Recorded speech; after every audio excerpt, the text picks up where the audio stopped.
Assalamu alaikum, урматтуу Ош шаарынын тургундары, урматтуу мекендештер. Мен дагы ушу Ош шаарынын тургуну катары бир өзүмдүн оюмду айткым келди.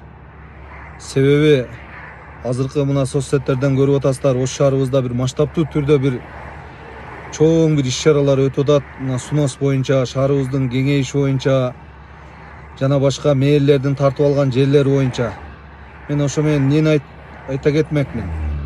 Мына Ош шаарынын депутаттары, мен билгенде мына экинчи, үчүнчү создукта депутат болуп отурган депутаттар азыр действующий депутат болуп отурасыңар.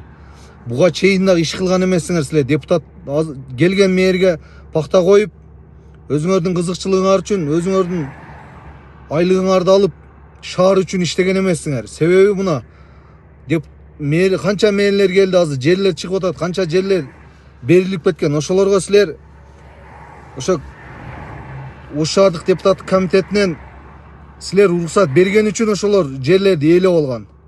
Мына азыркы мэрибиз келди, Жеңишбек Токторбаевич.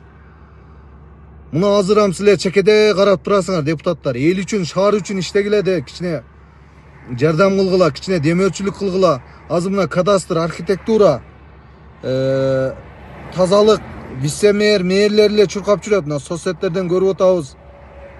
Калганыңар бардыгыңар мына мамлекеттик кызматкердин жетекчилери өзүңөрдү ойлоп чекеде карап турасыңар. Ушундай масштабтуу түрдө шаарыбызда өзгөрүү болуп атабы?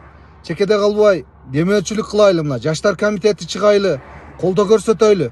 Кээ бир адамдар өздөрүнүн кызыкчылыгы үчүн шаарыбыздын, элибиздин жерлерин тополоң кылып бербей иш жүзүнө тоскоолдук болуп атат.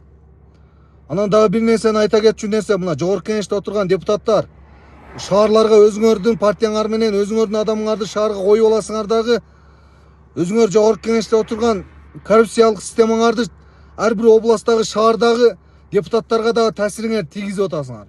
Эл үчүн иштеш керек да, акыркы убакта көрүп атасыңар, ушу эл үчүн, акыйкат үчүн иштейбиз деген демилге болуп атат.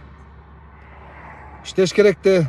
Мына депутаттар, шаардык кеңеш депутаттары, вице-мэр, анан дагы бир нерсени айта кетчү, мына вице-мэр, мына Марс деген бар, Юзумдун казайыны. Канча жылдан бери вице-мэр болуп, депутат болуп отурасың. 5 жылдан бери жагы эле мына парктын баарын ээлеп отурасың, секин иштен кетип калдың. Эми Ош шаарына кызмат келгенде, ушундайда көргөзбөйсүң өзүң, кичине элге кызмат кылбайсыңар, уялыш керек да мына жетекчилер.